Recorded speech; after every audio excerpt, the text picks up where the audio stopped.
Mel Gibson deu uma descrição de Jesus que a igreja nunca quis que você ouvisse. E a prova de que ele está certo permaneceu trancada por 17 séculos, não escondida, não destruída, mas sim à vista de todos em um mosteiro no topo de um penhasco na África, em um idioma que a maior parte do mundo não consegue ler. Gibson não inventou essa descrição, ele a encontrou.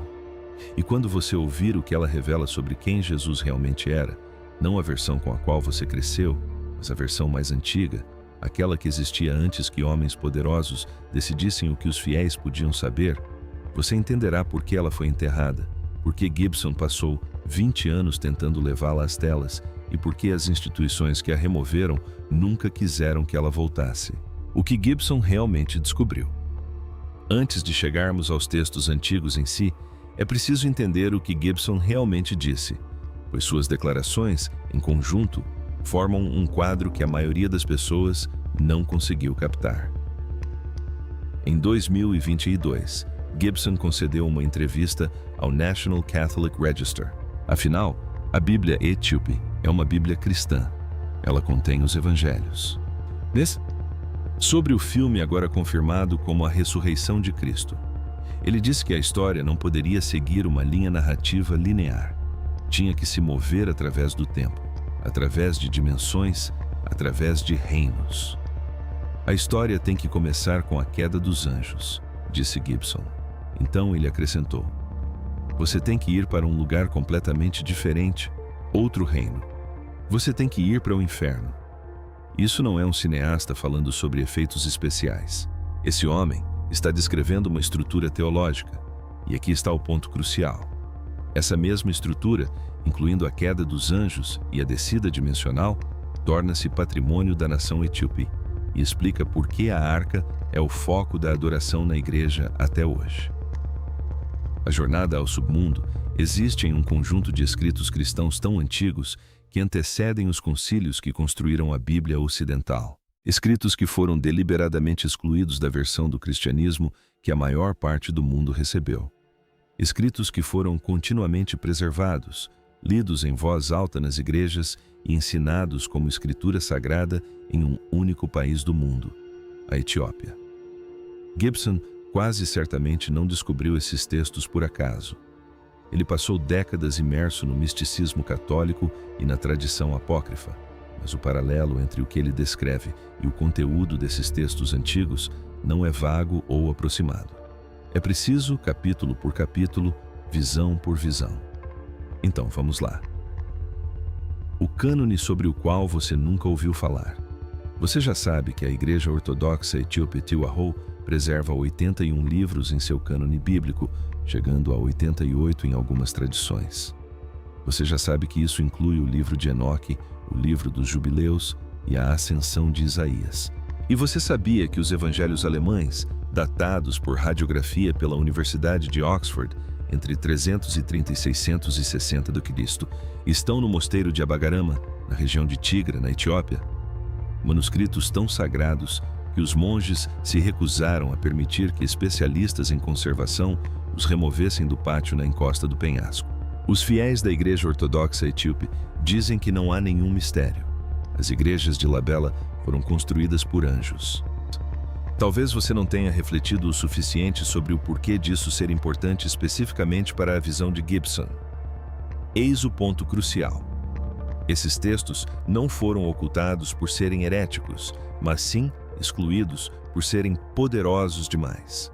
Eles descreviam experiências místicas diretas, visões pessoais, jornadas por reinos celestiais, encontros com seres divinos. E esse tipo de espiritualidade é quase impossível de ser regulamentado por uma instituição. Se um crente pode encontrar Deus diretamente sem um sacerdote, sem um sacramento, sem um intermediário autorizado, então para que serve exatamente a igreja? Essa questão aterrorizou os concílios. E assim, começando com o concílio de Leódes em 363 d.C. e consolidando-se na carta festiva de Atanásio em 367 d.C., os textos que descreviam esse tipo de encontro foram discretamente removidos do cânone que a maior parte do mundo acabaria por receber. A Etiópia não esteve presente em nenhum momento. Os bispos etíopes nunca receberam o decreto, então continuaram copiando. E agora, esses textos copiados estão prestes a colidir com a maior tela da Terra. Mas antes de chegarmos ao filme de Gibson, precisamos nos aprofundar nos dois textos que mais importam. Porque é aqui que a história fica estranha de maneiras genuinamente difíceis de explicar. O Filho do Homem que não é novo. O livro de Enoque. A versão completa, preservada apenas na Etiópia por mais de 1000 anos, até que fragmentos dos manuscritos do Mar Morto confirmaram sua antiguidade em 1947, contém uma seção conhecida como o Livro das Parábolas, capítulos 37 a 71. O livro apresenta uma figura chamada Filho do Homem. E veja só, ouça como o capítulo 46 de Enoque o descreve. E ali vi um que tinha a cabeça longa, e a sua cabeça era branca como a lã. E com ele estava outro ser cuja face tinha a aparência de um homem, e o seu rosto era cheio de graça, como um dos santos anjos. Agora compare isso com Apocalipse 114. Escrito por João de Patmos, por volta de 95 d.C. Sua cabeça e seus cabelos eram brancos como a lã, tão brancos como a neve, e seus olhos eram como chamas de fogo. A imagem é idêntica, cabelos brancos como a lã, um brilho intenso, um rosto que impressiona. Ambos os textos também descrevem pés como bronze reluzente, uma voz como o rugido das águas e olhos como chamas ardentes. A sobreposição é precisa demais para ser coincidência. Eis o que ninguém esperava. O livro de Enoque foi escrito pelo menos 200 anos antes do Apocalipse, o que significa que João de Patmos não estava apresentando uma nova visão de Cristo. Ele estava descrevendo alguém que já havia sido descrito, e esse alguém, a figura cósmica luminosa pré-existente sentada em um trono, chamada Filho do Homem, estava sendo identificada pelos primeiros cristãos como Jesus Cristo. A Epístola de Judas, que está no seu Novo Testamento agora, cita diretamente o livro de Enoque. Judas 1, 14 a 15. Enoque, o sétimo a partir de Adão. Algumas pessoas viajam centenas de quilômetros a pé para chegar aqui e então começam a cavar, ou melhor, a escavar para baixo. Profetizou sobre eles. Veja, o Senhor virá com milhares e milhares de seus santos para julgar a todos. Isso não é uma paráfrase. É uma citação literal tratada como escritura autorizada. Em 2025, pesquisadores da Universidade de Groningen, nos Emirados Árabes Unidos, criaram um programa de ITWA, projetado especificamente para analisar padrões de escrita antigos nos manuscritos do Mar Morto. Deram ao programa o nome de Enoque. Quando o alimentaram com imagens dos fragmentos dos pergaminhos, ele retrocedeu a datação de muitos manuscritos em 50 a 150 anos em relação ao que os estudiosos acreditavam anteriormente. Ou seja, a tradição de Enoque é ainda mais antiga do que o consenso acadêmico assumia. E eis o que a figura do Filho do Homem em Enoque faz. Ele se senta em um trono de glória, julga os ímpios, resgata os justos e existe antes da criação do mundo. Ele não nasce na história. Ele desce a ela. Ele não é um professor moral que chega e depois é morto. Ele é uma figura cósmica que entra no mundo de propósito, vinda de outro lugar, por razões que o mundo ainda não consegue compreender. Essa é exatamente a visão que Gibson diz estar tentando levar para a tela. E quando você o ouve falar sobre a queda dos anjos e a ida para outro reino, ele não está buscando uma linguagem poética. Ele está descrevendo uma estrutura, uma cosmologia que o livro de Enoque já havia construído há 2000 anos. Mas o livro de Enoque apenas revela quem é essa figura. O segundo texto, ainda menos conhecido, conta como ele chegou até aqui. E esta é a parte que mudará sua compreensão de tudo o que Gibson descreveu. Antes de prosseguirmos, se esta é a primeira vez que você se depara com este material, inscreva-se neste canal agora mesmo. O que vem a seguir é a seção que a maioria dos espectadores nunca ouviu, e é a parte que dá sentido completo à visão criativa de Gibson. A missão secreta cósmica, a Ascensão de Isaías. A Ascensão de Isaías foi escrita no final do século I ou início do século II, aproximadamente no mesmo período do livro do Apocalipse. sobreviveu integralmente apenas no cânone etíope e é a descrição teologicamente mais ousada da encarnação de Jesus Cristo já registrada por escrito. Começa com o profeta Isaías sendo elevado completamente para fora do mundo. Não simbolicamente, mas literalmente levado, corpo e consciência, através de 7 níveis distintos do céu. Não céus metafóricos, mas reinos reais. Cada um governado por sua própria hierarquia de seres, suas próprias leis, sua própria relação com o trono divino no topo. Isaías entra no primeiro céu e já se encontra em dificuldades. Os seres que ele vê são imensos, radiantes e completamente diferentes de tudo o que existe na Terra. Eles se movem com um propósito que não tem equivalente humano. O primeiro céu governa os assuntos do mundo inferior. O segundo céu dirige os movimentos das estrelas e dos planetas. O terceiro, e aqui Isaías começa a perder o equilíbrio, contém o próprio paraíso, incluindo a árvore da vida de Lábela, um monumento à rara devoção. Há 800 anos, um rei etíope ordenou a construção de uma nova capital para os cristãos. Eis o problema. A luz no terceiro céu já é tão intensa que Isaías mal consegue olhar diretamente para qualquer coisa. Os seres ali são mais brilhantes do que qualquer coisa nos 2 reinos abaixo, e eles estão apenas na terceira ordem. Ele continua a ascender. No quarto céu, o brilho é avassalador de uma forma que Isaías não consegue descrever completamente, apenas que dobra, e depois dobra novamente em relação a tudo abaixo dele. O quinto céu é ainda mais brilhante. O sexto céu é o ponto em que a percepção humana essencialmente se rompe. Isaías cai de bruços. Ele não consegue se manter de pé. A luz que emana dos seres da sexta ordem não é uma luz que os olhos foram feitos para processar. É uma luz que atravessa o corpo por completo. E, no entanto, o guia ao seu lado diz: continue. No sétimo céu, Isaías vê o trono divino, e diante dele vê o amado. Este é o Cristo pré-encarnado, o Logos, a palavra de Deus por meio de quem tudo o que existe foi trazido à existência. O ser cujo brilho é a fonte de toda luz menor em todos os céus inferiores. Isaías testemunha essa figura, essa presença suprema, ofuscante e abrangente, e então presencia algo que deveria ser impossível. Ele observa o amado se preparar para descer. E é exatamente aqui que a ascensão de Isaías se torna diferente de tudo o que houve no mundo antigo. Porque Cristo não desce em toda a sua glória, ele não pode. Se o brilho do sexto céu foi suficiente para derrubar Isaías de bruços, então o brilho pleno do sétimo aniquilaria tudo abaixo dele. A encarnação não pode ser uma chegada, tem que ser um ocultamento. Então observe o que acontece. Observe lentamente. No limiar do sétimo céu, o amado começa a reduzir seu brilho, não a ocultá-lo completamente, reduzi-lo para se igualar à sexta ordem. Ele entra no sexto céu e os seres lá veem um dos seus. Veem um ser da sexta ordem, nada mais. Não o reconhecem. Ele desce ao quinto céu e reduz seu brilho novamente. Os seres da quinta ordem veem um ser da quinta ordem. Não têm ideia de quem está entre eles. Ele desce ao quarto céu, diminui novamente, desce ao terceiro, diminui novamente.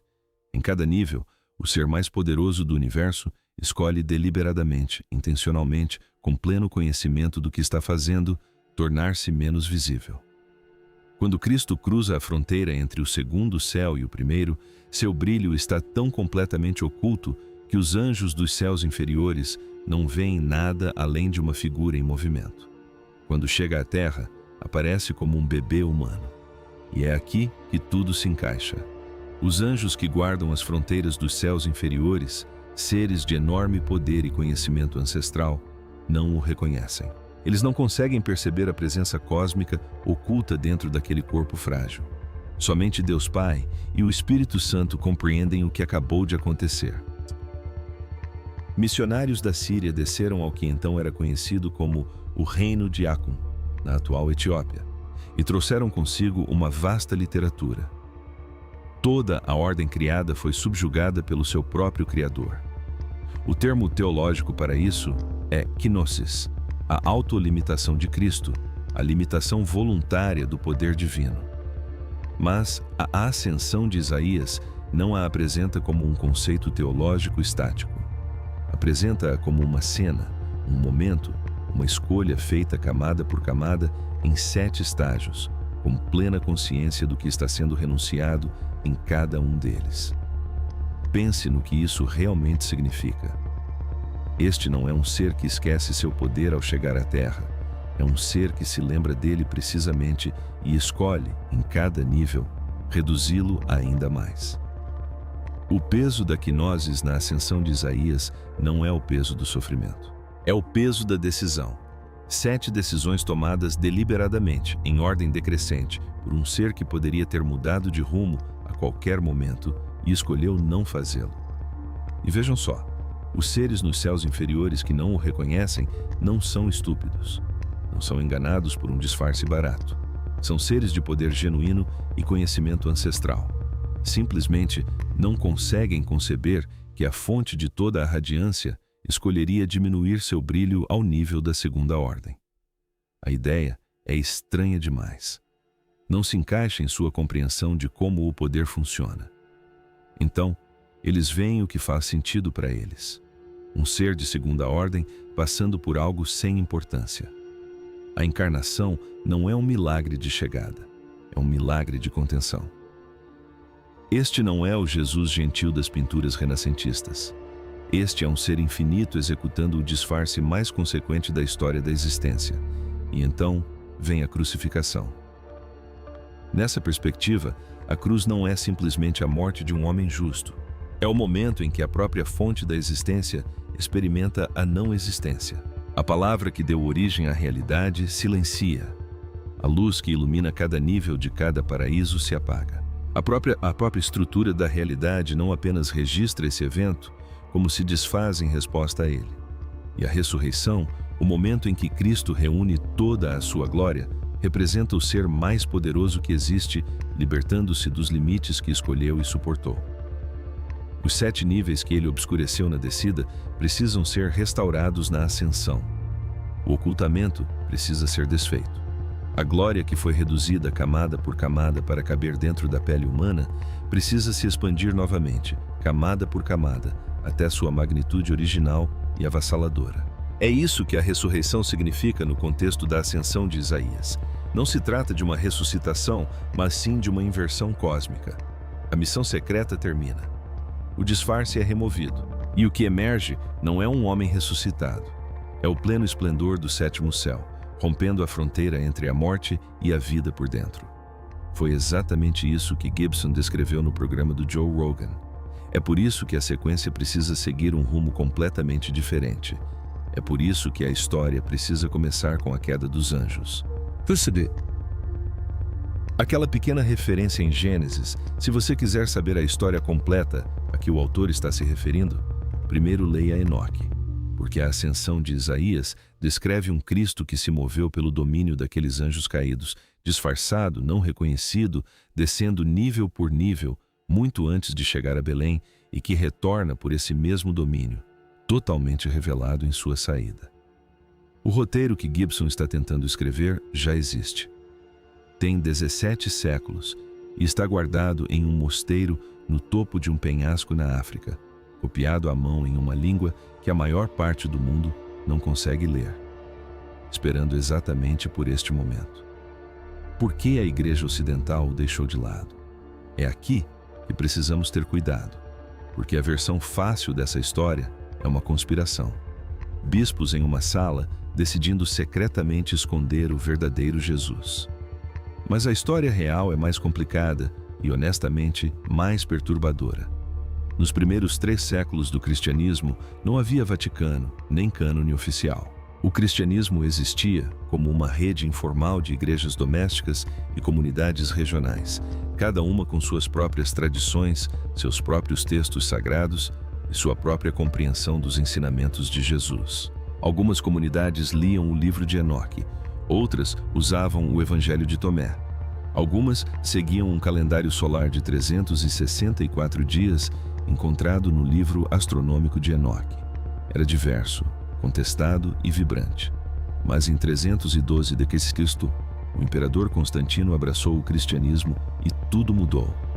E é aqui que a história fica estranha, porque um império não pode funcionar com uma religião descentralizada. É preciso doutrina compartilhada, autoridade estruturada, liturgia sincronizada e pessoas respondendo aos mesmos bispos. Assim, concílios foram convocados, credos foram formulados e certos escritos começaram a perder apoio oficial silenciosamente, gradualmente, sem aviso prévio. O livro de Enoque levantou 3 preocupações específicas que os concílios tiveram dificuldade em administrar. Primeiro, autoria. Se Enoque é anterior ao dilúvio de Noé, quem realmente o escreveu? Se o autor usou um pseudônimo, poderia ser considerado escritura genuína? Segundo, a cristologia.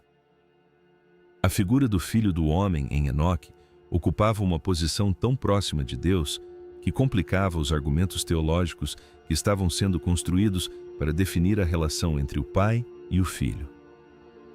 Terceiro, e mais perigoso, o acesso místico direto. O livro de Enoque e a ascensão de Isaías dizem aos crentes que eles podem ascender ao céu por si mesmos. Podem encontrar seres divinos pessoalmente. Podem receber revelação sem um sacerdote. Esse tipo de fé é impossível de institucionalizar. E os concílios sabiam disso. Em 363 d.C., o concílio de Leodisa excluiu formalmente o livro de Enoque. Em 367 d.C.,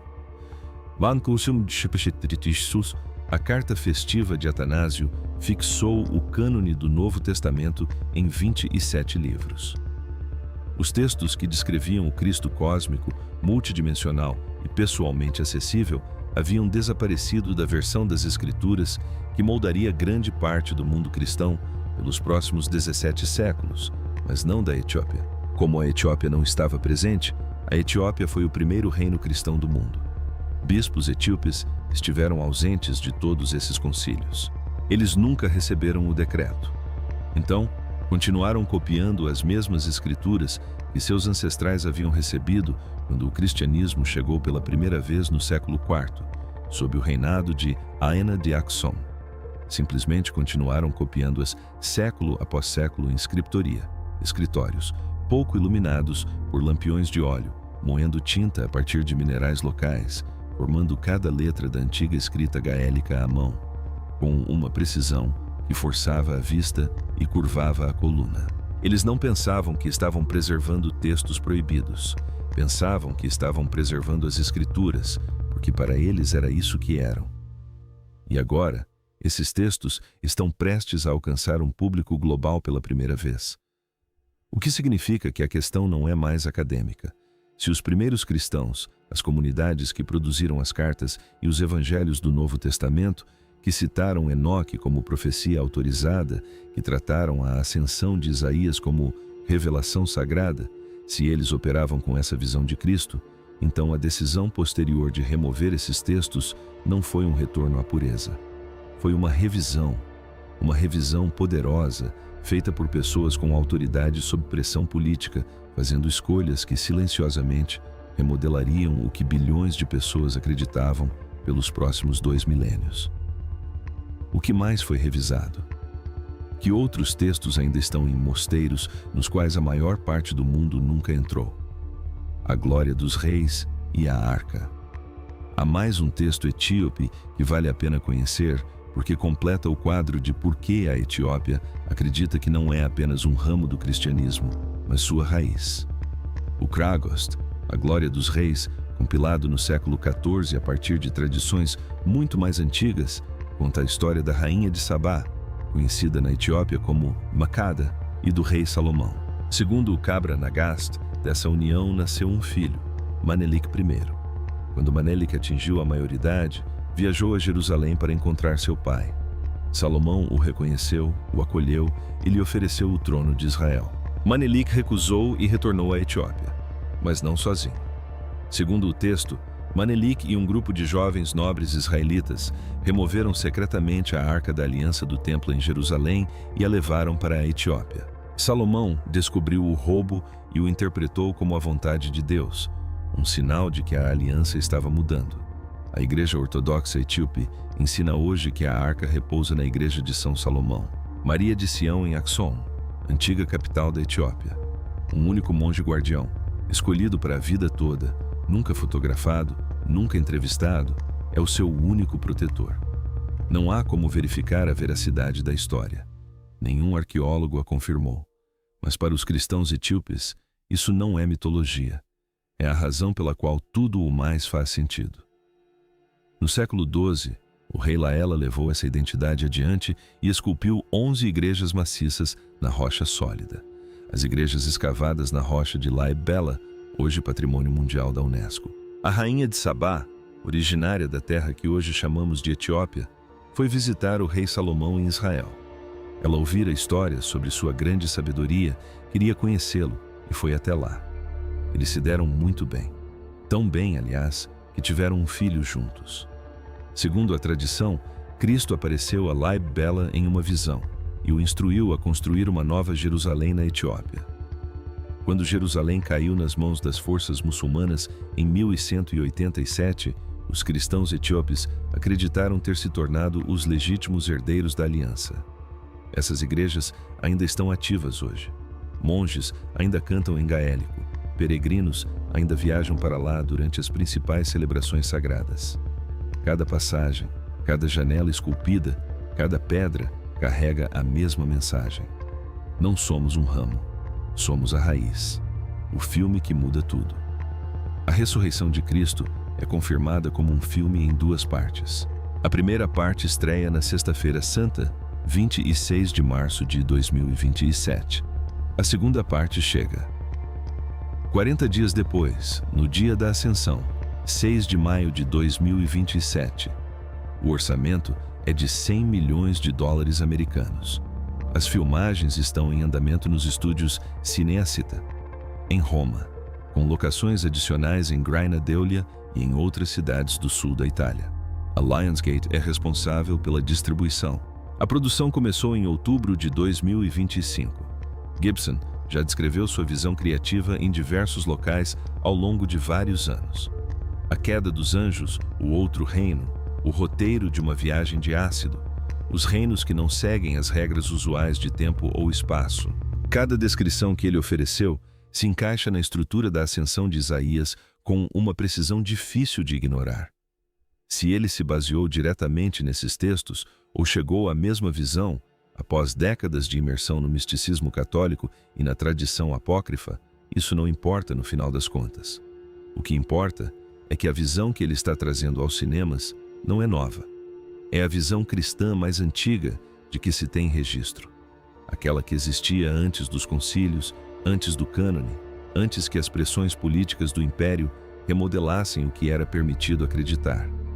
O filme original, A Paixão de Cristo, arrecadou mais de 612 milhões de dólares americanos em todo o mundo, com um orçamento de 30 milhões de dólares americanos.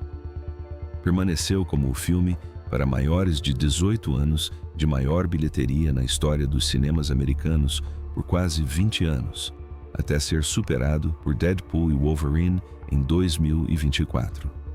Se a sequência alcançar ao menos uma fração desse público, com essa visão de Cristo descendo através das dimensões, ocultando sua glória nível por nível, rompendo as fronteiras entre o céu, o inferno e a terra, apresentará a bilhões de pessoas uma descrição de Jesus que a maioria delas nunca viu. Uma descrição escrita no primeiro século, preservada na África por 17 séculos, excluída da versão das Escrituras recebida pela maior parte do mundo e aguardando na língua gaélica, que apenas estudiosos etíopes conseguiam decifrar exatamente para este momento. Quando você estiver sentado em um teatro escuro em 2027, bem, Cosmoses é nossa principal fonte, e ele viajou por todo o Mar Vermelho e o Oceano Índico. Ele parou no que era a cidade portuária de Axel e observou Jesus se mover por reinos que não seguem as regras usuais de tempo e espaço. Lembre-se de que você não está assistindo a uma invenção de Hollywood. Você está assistindo à visão cristã mais antiga, retornando ao mundo após 2000 anos mantida em segredo. Os monges etíopes que copiaram esses manuscritos à luz de velas, que escalaram penhascos para preservá-los, que dedicaram suas vidas a formar letras em uma língua que o mundo havia esquecido. Eles jamais imaginaram que um cineasta de Hollywood um dia exibiria sua visão nas maiores telas da Terra. Eles nunca souberam que estudiosos redescobririam seu trabalho ou que a conversa eventualmente alcançaria um público global. Eles simplesmente copiaram. Eles oraram. Eles acreditavam que a verdade merecia proteção mais do que conforto. Por quase 1700 anos, eles estavam certos. E agora, ela está retornando. Conte-me nos comentários. Você já conhecia essa versão da história? E quando a ressurreição de Cristo for lançada em 2027, você estará no cinema na noite de estreia? Os monges preservam esses textos não para reconhecimento, mas porque acreditam que algumas coisas são importantes demais para desaparecer. Talvez eles estivessem certos.